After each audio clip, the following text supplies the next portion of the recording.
A, B, C, D, E, F, G H, I, J, K, L, M N O, P, Q, R, S, T, U V, X, Y, Z, A, Y, O. Alle de børn kan lære at læse. Punktum. A, B, C, D, E, F, G H, I, J, K, L, M N O, P, Q, R, S, T, U V, X, Y, Z, A, Y, O.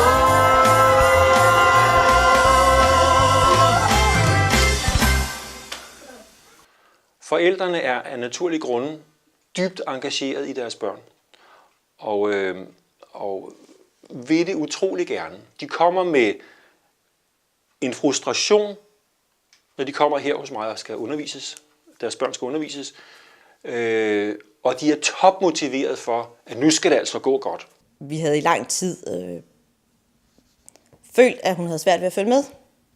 Jeg kunne se på, om han kom hjem og var ked af det, og det var et stort problem at få lavet lektierne, fordi han opgav på forhånd. Og det gik rigtig dårligt i første klasse. Hun havde svært ved at lære de forskellige ting, og vi tænkte, der må være noget galt med hendes indlæring. Nej, jeg blev sur, når jeg skulle lave lektier.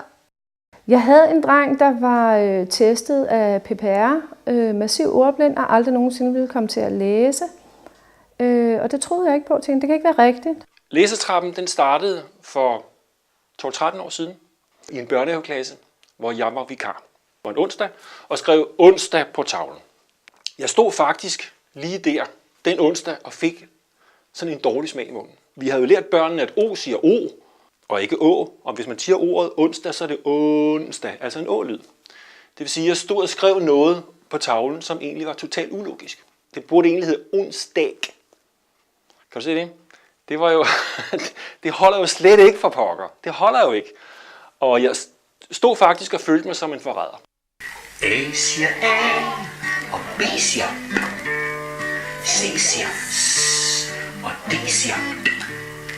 E siger E, og F siger F. G siger G, og H siger H. I siger I, og J siger J. K siger K, og N siger Ø. Og der kommer flere til. Og faktisk lige der ved tavlen den onsdag for 12-13 år siden, der besluttede jeg mig for, det kan være nok det her. Nu gør vi simpelthen noget ved det her. For man kan ikke byde ungerne det her, at man lige fra starten, de har knap nok lært bogstavernes navn og lyd, så laver man om på det, uden at fortælle hvorfor. N siger og N siger O siger O, og P siger P. Q siger K, og R siger R. S siger S, og T siger T. U siger U, og V siger Ø. X siger S, og Y siger Y. Z siger S, og E Y O.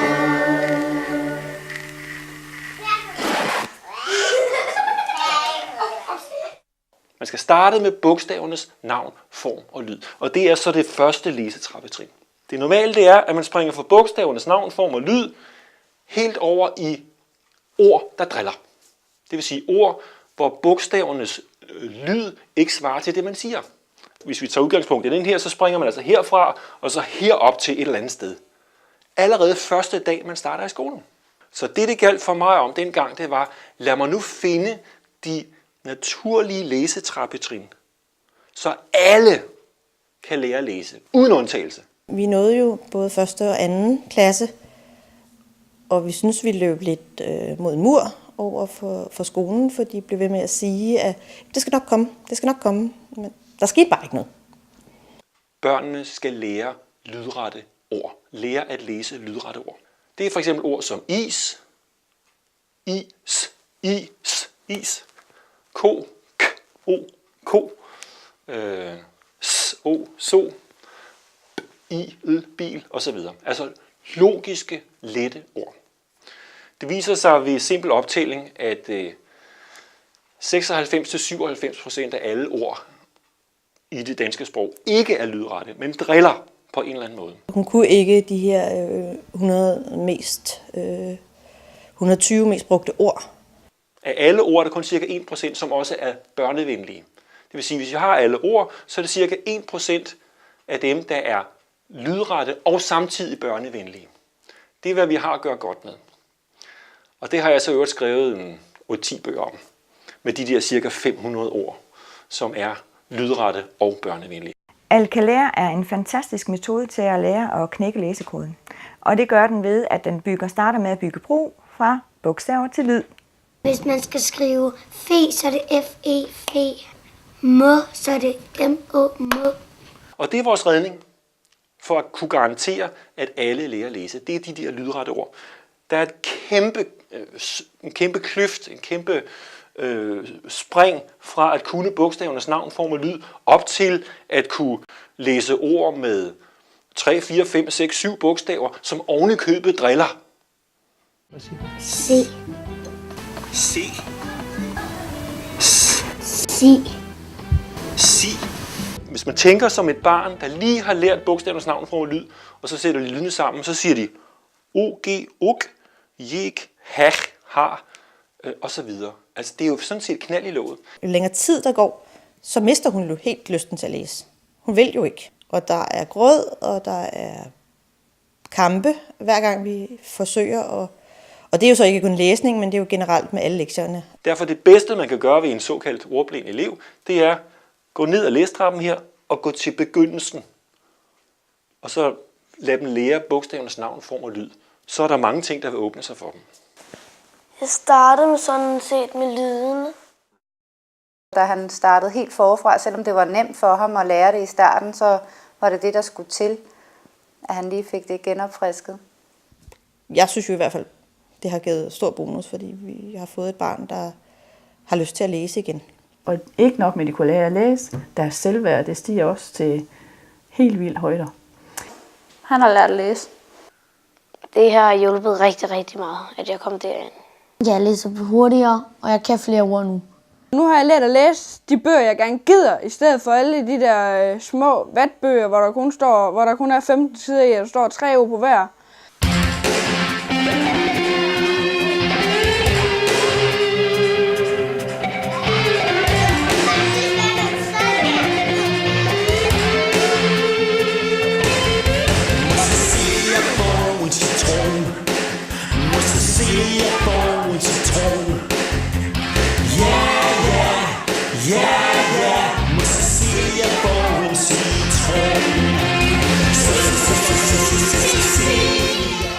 Det hemmelige alfabet er en nyskabelse.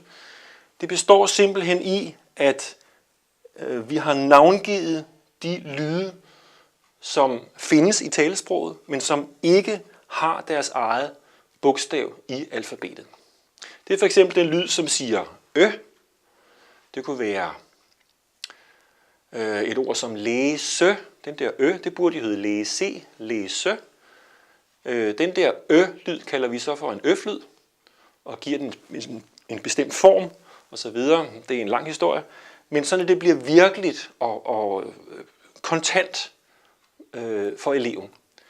Sådan at det faktisk bliver, vi udnævner det til at være et bogstav.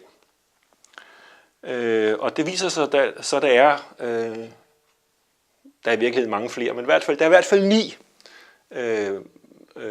lyde, som er værd at have med at gøre, som er værd at give deres egen form, altså gøre den til en slags bogstav. Det vil sige, at vi kan sige, jamen, der står ikke læse, kære Emil, der står læse, fordi e bliver til øflyd. Når vi så siger læser, det burde jo hedde læsig. Ja, det lyder vildt, ikke? Det lyder som noget gammelt islandsk eller et eller andet, ikke? Læsig. Jamen det bliver så er, siger ikke men siger å. Læser. Og den der lyd, der siger å, det så kalder vi så for en okselyd. Og det viser sig, når man går ind i det, at være en temmelig kompliceret proces. Og man kan i den grad godt forstå, når man går ind i det, og det kan forældrene og lærerne også, når de begynder at sætte sig ind i det, at børnene kan have problemer med det. Det er faktisk så kompliceret, så at lærere og forældre har ret svært ved at lære det selv. Det er fuldstændig, det er tårer, det er sved, det er blod, det er afsindigt hårdt. Det her med at gøre én ting færdig ad gangen. Det er jo et meget vigtigt princip, vi har. Altså, når man er på et trin her, så skal man gøre det færdigt. Man skal gøre det færdigt, fuldstændig færdigt, før man går op til næste trappetrin. Så man skal gøre fuldstændig færdigt, før man går op til næste trappetrin, osv. Det er det, jeg synes, der er genialt ved læsetrappen. Det er, at vi altid befinder os der, hvor vi har det godt. Daniel, han har jo absolut oplevet at lære at læse i et trygt miljø, hvor han bliver mødt lige nøjagtigt der, hvor han er, og han er god nok, som han er, og alligevel får han brudt læsekoden. Så er der de 120 mest brugte ord, som ikke er Alcaleas opfindelse, men som er meget brugbart at arbejde med. Stumme bogstaver, ikke nogen ny opfindelse, men på det rigtige sted og på den rigtige tid. Så er der de 3 vokalrækker, henholdsvis Tarzan-vokaler, Godmorgen-vokaler og Kast-op-vokaler. Kast-op-vokalerne, jamen det er jo det er en måde at gøre det sjovt på, for hvis man tager den vokalrække, der hedder Kast-op-vokaler, det er altså Y, Ø, Ø og Ø. De 2 sidste har ikke deres eget bogstav, altså Ø og Ø. Så det vi selvfølgelig gør i Alcalea, det er, at vi lærer børnene at kaste op på den rigtige måde. Og så får de så et kryds for det. Når de har lært at kaste op på den rigtige måde, så får de et kryds og et skulderklap og siger, at det var sørme flot. Jeg er meget begejstret for Erik. Det er der slet ingen tvivl om. Jeg kan ikke gøre for det. Ja. Så det kan kun anbefales.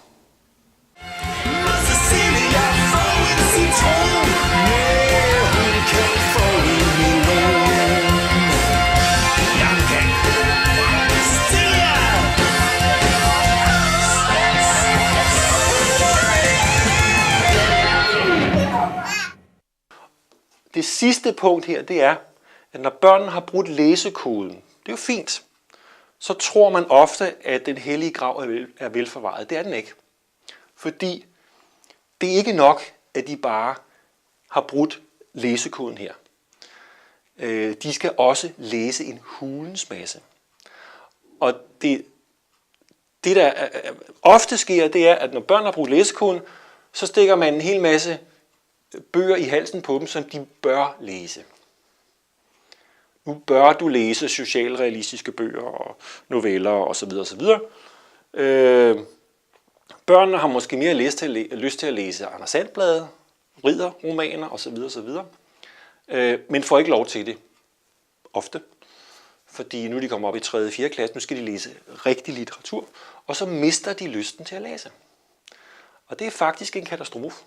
Fordi børn skal have lov til at læse, hvad pokker de har lyst til at læse. Meget, meget, meget vigtigt.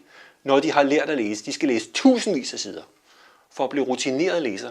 Hvis de aldrig får lov til at læse de bøger, som de selv har lyst til, når de har brudt læsekoden, og få en gang ordentlig læserutine, så ender de som det, man kalder for funktionelle analfabeter.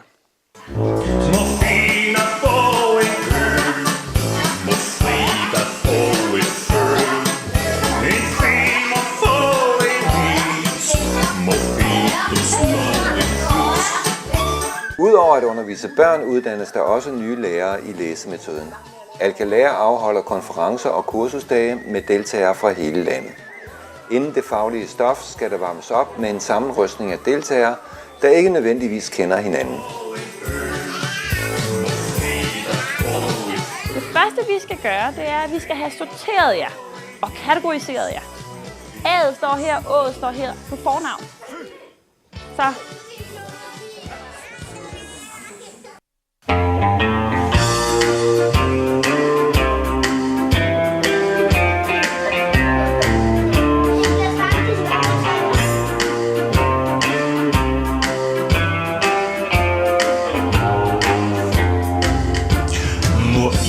få en is i Iso.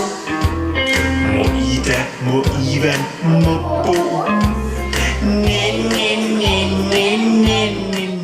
Så tager vi den på efternavn.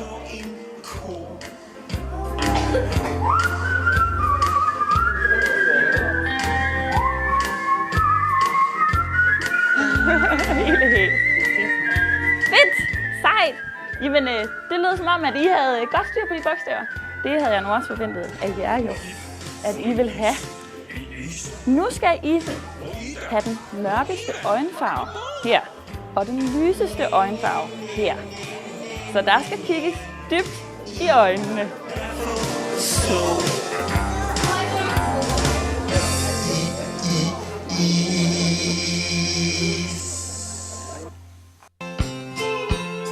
I har alle sammen i en eller anden udstrækning været konfronteret med en Annes Corner, og de er forhåbentlig blevet mere og mere tjekket med årene.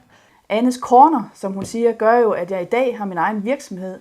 Fordi ikke nok med, at man lærer at undervise børn i, hvordan de lærer at læse, men man får faktisk også at vide, hvordan starter du din egen virksomhed op. Vi sender jer ud til mange forskellige scenarier.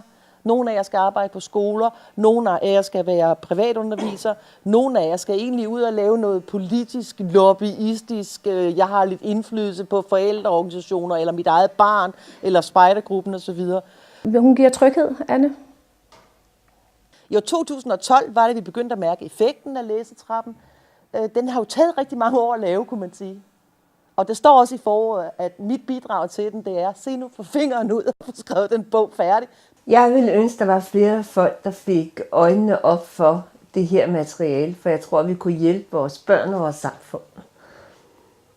At blive undervist af Erik er rigtig godt. Erik skærer ingen hjørner af. Jeg må sige, han er en hård lærer, men det, at han er en hård lærer på den gode måde, gør, at man kan lære det. Og det mest geniale, det er jo, at Erik, som er far til systemet, har lavet Læsetrappen, altså en bog på en 300 sider, tror jeg nok, der går meget ned i dybden. Jeg fik et vikariat i en første klasse, og jeg har mellemtrin udskoling fra seminariet, så jeg søgte bare på en masse bøger omkring læsning, hvordan man egentlig lærer at læse, fordi det er der jo mange, inklusive mig selv, mange lærere, som egentlig aldrig har lært. Og så tilbage til undervisningen i læsemetoden. Så har jeg lavet en meget vigtig ny øvelse, som nogle af jer kender, andre gør ikke. Det er vigtigt at kunne sige det. Altså A, det kan sige A, A, A. Fordi det er jo den situation, man står i, når man står med det enkelte ord. Vi har ordet is, hedder det is, is eller is. Hård vokal, det er stærk mand. Stærk mand, kom. Så er du lige understillet frem, ikke?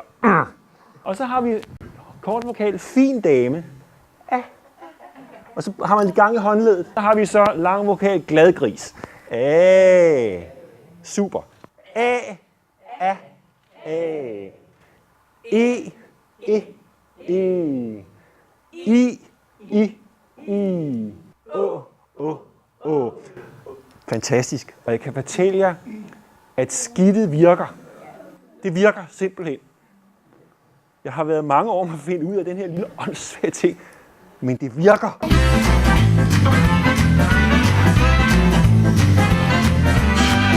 Lån på økologisk øl. På sin ø. Lån på økologisk øl.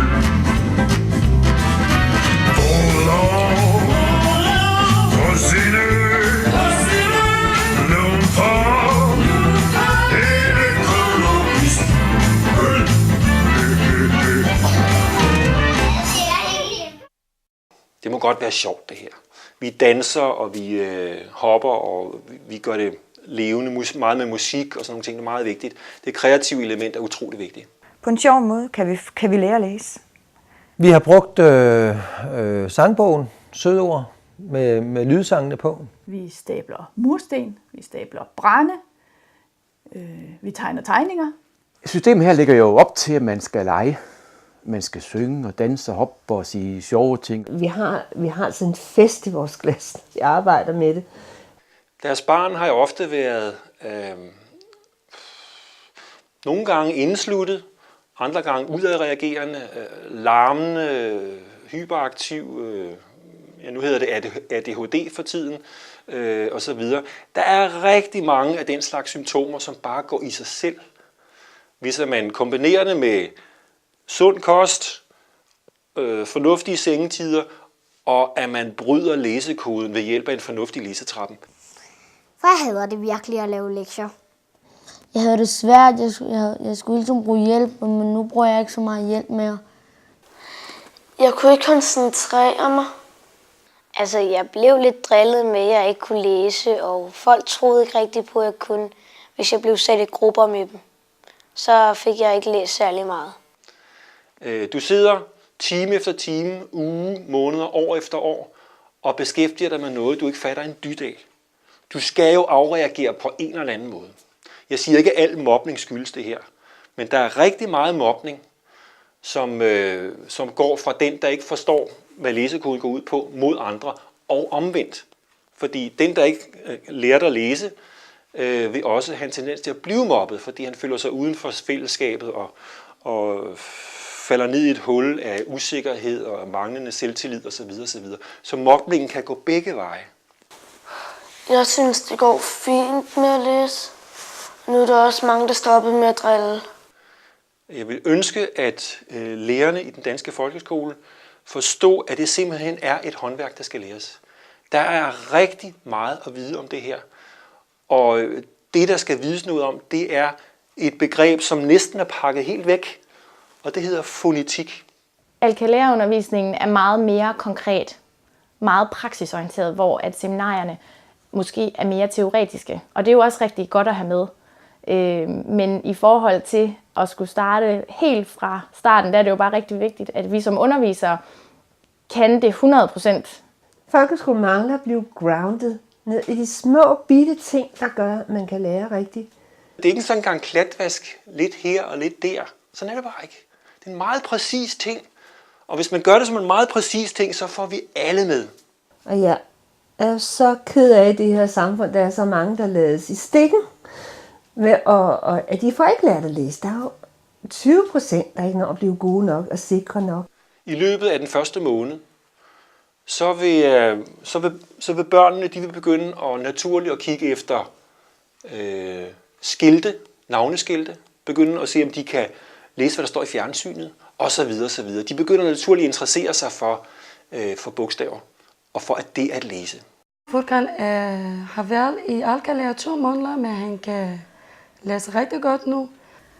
Efter 5 gange, der kunne hun læse det, hun ikke kunne læse første gang hos Erik. Og hendes humør har ændret sig rigtig, rigtig meget fra at være ked af det og trist. Så er hun blevet glad og begyndt at tro på sig selv. Efter 7 måneder, der har jeg en dreng, der har brudt læsekoden og ikke synes bogstaverne er træls mere. Ikke de kan læse efter et par uger, det er ikke det, jeg siger. Men de begynder at få interessen tilbage og begynder sådan at se, om de kan læse, hvad der står. De bliver motiveret igen. Den glæde, det giver børnene, det er det, man bliver høj af. At se børnene få den glæde, at nu er de et halvt år i børneklassen knoklet med at skulle lære alle bogstaverne og lydene, og så går vi i gang med søde ord, og lige pludselig kommer de i gang med at læse. Og så kan de simpelthen se, at de kan bruge det til noget. Nu kan jeg læse, når jeg ser det på en film. Ikke det har været sjovt. Jeg synes, det var rigtig, rigtig rart. Det har bare hjulpet fuldstændigt. Jeg synes bare, jeg var blevet bedre. Det hjælper også i andre fag. Det var rigtig godt. Og det bliver bedre og bedre. Alle dem, der går rundt og tror, at de aldrig lærer at læse, så kom herop. Det er rigtig godt arbejde, det jeg har gjort. Det er noget, vi kommer til at bruge i højere grad i forhold til børn med særlige behov, men også som generelt læseindlæring. Det giver mig et kig hver eneste år, at jeg skal i gang med at lære børnene at læse, og jeg ved, at de får et succes.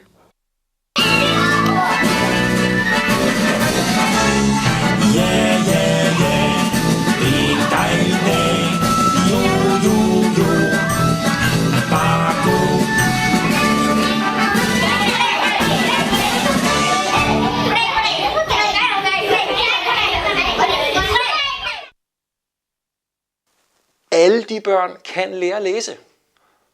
Punktum.